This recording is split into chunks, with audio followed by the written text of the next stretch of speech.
ودني maxay kula tahay halka Soomaaliya afar inu safadaan waradna midnimada Soomaaliya waa muqaddas adna maxay kula tahay no waranagu horanu goone aqoonsi baan doonayna adna habartayni ninkii arooso adeerkayna leewaaye waradna maxay kula tahay dawlad dhexe oo sal adag oo adna yaa minay xamar xisaab ku jirin waxaan dhihi karaahe adna maxay kula tahay boowe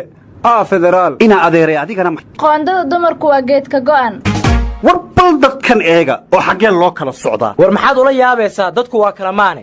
oo duceeyay allay leedahay dadweynow xusuusnaaw arbacada habeenkii laba saac markay tahay aynoo ahaatee shaciboo xusuusno wareedhaha arbacay bandowgii ma arbacay ku soo beegta wareedhaha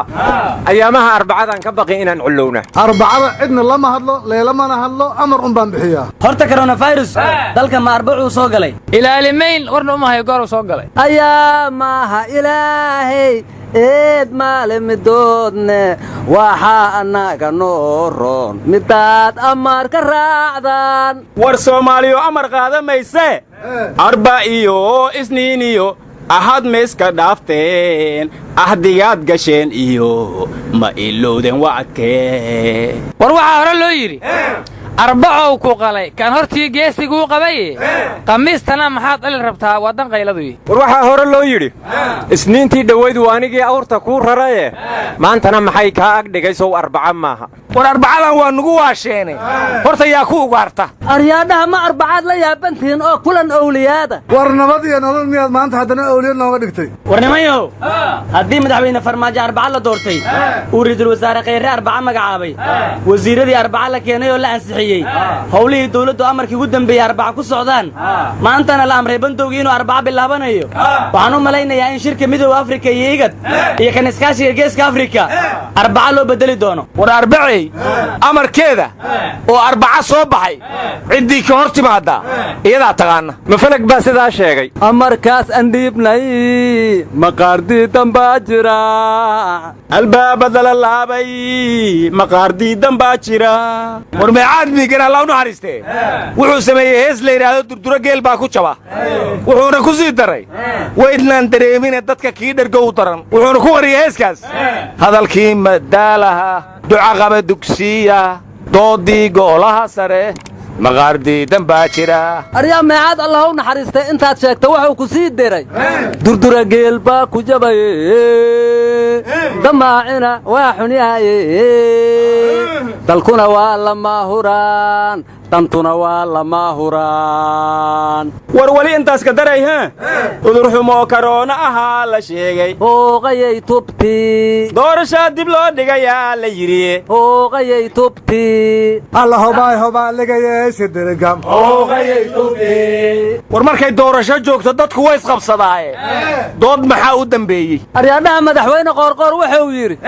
raggii aan doorashadiis ku hayna iyo isriixriixii dhacay aan iscafinno oo cawadaka kadib aan hal meel u wada jeesanno ma wixii soo dhacay aan xalay dhalay ka ahaanuu yidhi war madaxweyne hore gelmudug xaaf oo xalay xilka ku wareejiyey madaxweyne qoorqoor wuxuu yidhi dhibka gelmudug wuxuu ahaa mid duruufu keentay iyo mid dadku keenay marka waxaan ku talinayaa inaan mar kale dadka dhibaato ka imaan oo hawsha laysla wado oo aan sidii la ii dhibo la iiga daba wareegay qoorqoor loo dhibin waxaa xaaf intaas ku daray intaan maha joogay dhib badanaa laygu haayay galmudug inaan mideeyana waa isku dayay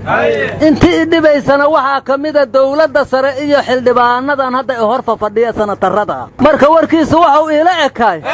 owrka heeriya ku gubta geel wuxuu ugu sheekeeya waa yaqaan abdul adina maahmaahkadheelka kii ka hadi heeran maynka daba wareegata gurbagii hore lagubida gaala wal insheego gabeel eraniyow aryaan naga tag xaaf wuxuu yidhi ununka heshiinee gaal iyo muslim midna lama heshiisiinay war madaxweyne xaaf wuxuu yidhi ilaahayow cudur xunaa imaaday naga booti war nimanyow xildhibaamaha saraad wuxuu yidhi madaxweyne qoorqoor waa nabadoonkii u horreeyey ee akademiyada nabadii nolol ka soo baxa sababtoo ah nabadii nolol waxaa lagu yaqiin buudkaan kula tumannay waa ka jejebinnay waa isticmaalnay waa dhexgelnay waa qalqabannay shaarbahaan saarannay laakiin asagoo dhaqankaa mid ka duwan ayuu la yimid oo yidhi war nabadoon qarafe dhaafeen hadda kahor wuxuu yidhi ballanqaadkaas magaaladan ku soo gelayna war waxba isku daalinina qoorqoor arbaca lama doorane war madaxweynaha hirshabeelle waare maanta war culusaa ka soo baxaa la yidhi fariid karoonihin lagu sheegaayo miyuu qirtay xamaraan u socdaa meelaan u maraana weysanaha miyuu yidhi war waa isxasili miyuu yidhi war doorashadii baan dib u dhiga miyuu yidhi war waa iskarantiila miyuu yidhi war hadalka ismaan barri miyuu beeniyey war gadoomiyigii hilkiina wareejiye diidii araala halha hiroo erey war waxaa idinma sheegina naga suga warka wuxuu yidhi waare qaadku waa mamnuuc lamana keeni karo jawhar iyo hirshabeelle kulamada iyo koox koox u sheekaysigana hal la joojiyo lama ogole war cali guudlaawo maka aqbalay warnimayo waxaa la yidhi caalimkiiyo aqoon-yahanku waa curad la dhowraaye dhabti waa indhihii caamadiyo hiil uu ciirsi lehe isagaa caddaan iyo madow caadadood garane siyaasada casrina qaab xun bay u calwasaadaayey kiina caawinaya iyo midkii cudur abuuraya iyo kii waqeen ciribxumiyo curjabna la dooni inuu kala calaamadya baan ka codsanaynaa war sidaas maahane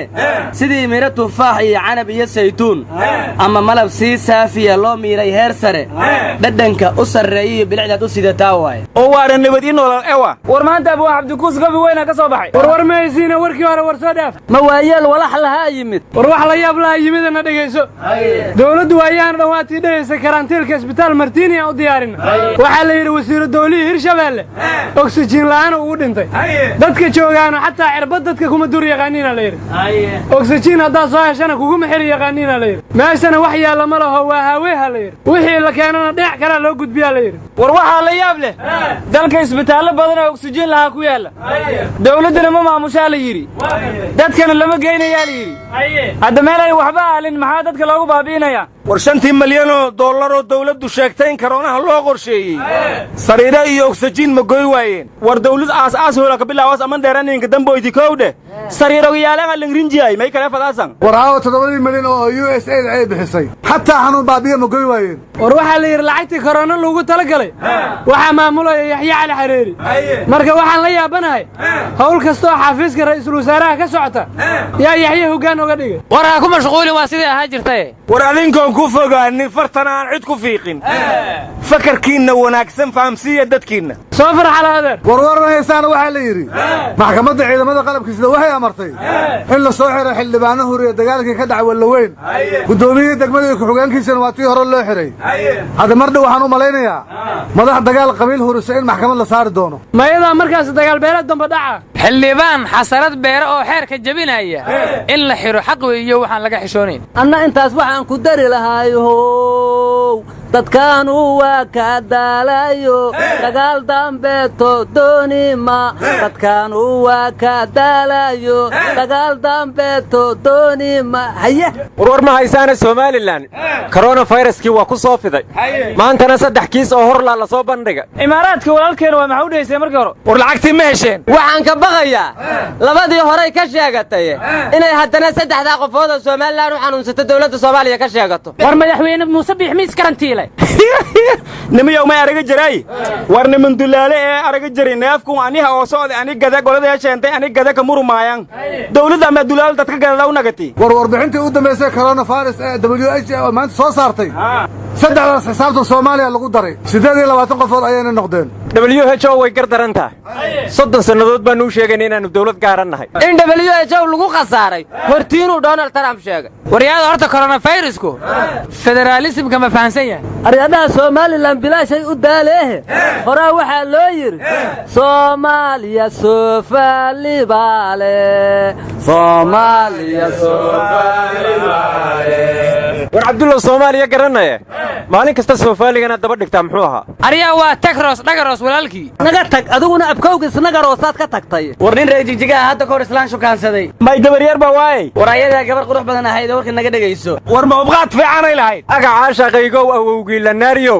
mindha eega dabadeed oodaheenu kala rogan ma yidhi markii dambe war warkaa naga dhex gelin nin dhageysta wuxuu yidhi huunna balaan iswaraysanne ma gabar baa tahay mise garoob 3 nin ma ay soo furtay ay tiri kaasuu markaasuu yidhi alla hooga naa carruur ma kuu joogtaa markaasay tidhi 9 carruur ah ii joogta markaasuu yidhi aga naamaad maamul goboleed ku dhawaaqdid war maamul goboleedka magaciisuba wuxuu noqon lahaa maamul goboleedka ubadland oo maamul goboleedka maamaland maxaa u diiday aryaadhaha maantoo kale 10 sano ka hor shabaab waxay dhaheen idaacadaan muusig ka maqanno madaxaa laga goyha waxa jooga maxadaraha laga daayay dhaheen war maya waxay dhaheen bunayati halaga daayo aryaa beenaad sheegaya kuwaasu bun ma cunaana naga tag qaatil idaacadaha laga sii daayay miyay dhaheen يا شمس النجائر لتغربي عنا يا شمس النجائر aryaadhaha anigu waxaan kula yaabay heesta carabiga mugay muusig wadata xataa waa iska rabeen nimanku war 10 sano ka hor waxaan xasuustay maantoo kale inay yiraahdeen lama xusi karo xorriyadda Soomaaliya waxaan xasuustaa maantoo kale abwaanguuro yar amarkooda mar dambe qaadamayna kana cararay halkii ay joogeen war usuna magaaja ili bedel riddi fi yaleeri war qatilu ay ku xukumeen masaajidka Abu Hurayra isugu tageen war ma haysaana aqoonti xoogga dalka waan banaan bixin maanta doorashada yaan dib loo dhigin miyay yiraahdeen aabayaasheen waa dhinteen al-shabaab dalka laga xoray miyay dhaheen iidan Kenya yaa arkay horta ma dhaheen war masaasada noo enjeg diyaaran aan lan sababtiye war nala waalanne waxay dhaheen dawladdan wax ka masuq badan nama soo marin 8 biloodna maanaan arag xaqeenni hadda madaxweynaha in wax nala siiyo hadii loo sheegay waa beenaha ogaado walla musuq aqoontii saqiirada ahayd ogaatay inuusan meelna ku qarsoomin war maroorada baan habay balanbaal magariya wala ere war waxa la yiri nirigna ilaahi jalisay idaha nuugaysa oo naaxday bay nabad iyo nolol niman ku sheegeen sir ilmuhu ogaadeen suuqa lagama waayo wax sida dabeelaha aryaadhaha wasiirka arrimaha gudaha ee dalka Turkiga bariga iscasila asagoo ciil bistii ah lama saac gudaheed bandow aan shacabka looga digin oo uu soo rogay oo dad isku buurta awgeerowna isu casilay war inaga ayagoon ka digin maalintii jimce kuwii masaajidada kabaha la galay ma iscasileen war dad xishoonaya iscasila war maysiine ciidankii janna la xoreeyaa la yir dumar ay kufsadeenba waxaan la yaabanahay kuwaas ma shabaab ay u danaynayeen mise shacabka ay u danaynayeen aryaadhaha ma shuuta loo keenay nimanka wax kufsada suuratul maa'idaha ku kor akhriye culayskii shabaabaan idinka dulqaaday anaana gabdhaha kufsanaya ciidankii yiri cadowgay u daneeyeen ee tilaabo sharciyaha laga qaado aabbaha mid kamid gabdhaha la kufsaday oo hadlay wuxuu yiri askartii aad soo dhaweysay biyaha siisay aad ku farxdayna gabadhaada kufsanaya isma lahayn arwaa ceebtaas iyo calal xumadaas naga tag ceebaan badnacebaha qandha xanuun badane ceeb waa ka weyntahay waa dembi ceeb ninkii isku goday wax ka dhintaa miyaad maqal war ceeb langorda waa dhibaasa war ceeb waa mid caloosha muusajiis oo ka buuran nagu kala wada meesha jooja war ma tunto aan hele